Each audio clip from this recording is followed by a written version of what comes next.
À une époque où chaque vol est suivi par satellite et où chaque détail est enregistré dans des boîtes noires, un avion a disparu sans laisser de traces. Pas d'appel de détresse, pas de signaux d'alerte, pas de débris immédiats. Le vol Me-370 est devenu l'une des plus grandes énigmes de l'aviation, poussant experts, militaires et même théoriciens du complot à rechercher désespérément des réponses. Qu'est-ce qui aurait pu faire disparaître un Boeing ? Un Boeing 777, équipé de technologies de pointe, des radars comme s'ils n'avaient jamais existé. Ce que vous allez découvrir pourrait remettre en question tout ce que nous savons sur la sécurité aérienne et les enquêtes sur les accidents. Et si les indices ignorés étaient précisément la clé pour comprendre l'un des mystères les plus troublants de ces dernières années? Si vous voulez continuer à explorer des secrets comme celui-ci, abonnez-vous à la chaîne et rejoignez-nous pour analyser chaque détail que le monde a tenté d'oublier. Les premières heures après la disparition furent chaotiques. Les premiers rapports suggéraient que l'avion avait disparu des radars peu après avoir traversé la côte est de la Malaisie. Mais personne ne pouvait dire avec certitude à quel moment exact il avait disparu. Certains pensaient qu'une panne électrique soudaine pouvait en être la cause, tandis que d'autres évoquaient un possible détournement. Ce qui a rendu l'affaire encore plus étrange, c'est l'absence totale de signaux d'urgence ou d'alerte de détresse, quelque chose de pratiquement inévitable en cas de défaillance catastrophique. L'équipage a-t-il été empêché d'envoyer un message ? Ou a-t-il choisi de garder le silence pour une raison inconnue ? Peut-être que la réponse se cache dans des détails encore non révélés, tout comme de nombreux secrets enfouis sous l'océan, et si vous voulez analyser chaque indice, ne manquez pas l'occasion de vous abonner et de plonger avec nous dans ces eaux mystérieuses. Les recherches ont d'abord été concentrées en mer de Chine méridionale, suivant la trajectoire prévue de l'avion. Des équipes de plusieurs pays ont mobilisé des navires, des sous-marins et des avions de reconnaissance. La situation semblait simple. Si l'avion s'était écrasé, les débris dériveraient forcément quelque part. Mais les jours passèrent et rien ne fut retrouvé. Puis, un nouvel élément est apparu. Des signaux captés par des radars militaires malaisiens indiquaient que le Me-370 aurait effectué un virage brusque en direction du détroit de Malacca, s'éloignant de sa route initiale. Pourquoi un pilote changerait-il aussi radicalement de trajectoire sans prévenir le contrôle aérien ? Était-ce un acte délibéré ou le résultat d'une urgence extrême ? En analysant les données satellitaires de l'entreprise britannique Inmarsat, les autorités ont découvert que l'avion avait continué de voler durant plusieurs heures après avoir disparu des radars civils. Les pings envoyés au satellite indiquaient une trajectoire en direction du sud de l'océan Indien, une région isolée et rarement parcourue, connue pour ses eaux tumultueuses et ses profondeurs abyssales. Dès lors, les recherches se sont déplacées vers l'un des endroits les plus reculés de la planète, rendant l'investigation encore plus complexe. Après tout, comment retrouver un Boeing 777 dans une zone où même les courants marins restent mal compris ? En parallèle, des théories de toutes sortes ont commencé à émerger. Certains évoquaient un incendie à bord qui aurait asphyxié l'équipage, laissant l'avion en pilote automatique jusqu'à l'épuisement de son carburant. D'autres parlaient d'un acte terroriste, soulignant la présence de passeports suspects parmi les passagers. Et bien sûr, certains allaient jusqu'à évoquer une abduction extraterrestre, pointant du doigt l'absence totale de débris sur le trajet initial. Mais pourquoi aucune preuve concrète n'a-t-elle émergé malgré les efforts de recherche menés par plusieurs nations ?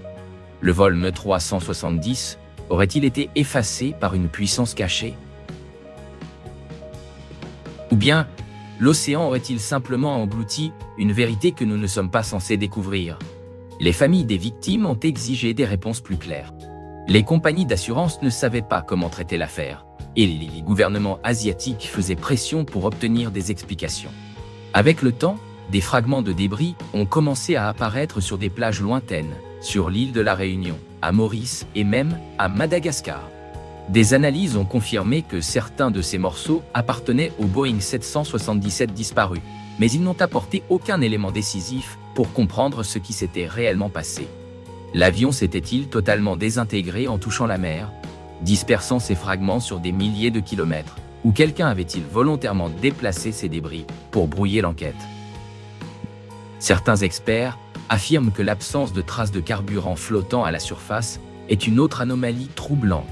En général, lors d'un crash en mer, des nappes d'hydrocarbures restent visibles pendant des semaines.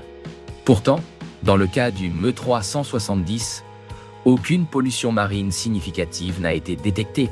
Cela pourrait indiquer que l'appareil n'a pas percuté l'eau comme prévu, ou qu'il a été désintégré en altitude, avant même d'atteindre l'océan. Ce détail soulève une question encore plus grande. Où est réellement tombé le Boeing 777 ? Certains enquêteurs indépendants ont également soulevé un autre problème rarement mentionné, la possibilité d'une interférence électronique volontaire. Dans un monde où les cyberattaques deviennent de plus en plus sophistiquées, pourrait-il exister une technologie capable de désactiver les systèmes de communication et de navigation d'un avion en plein vol ?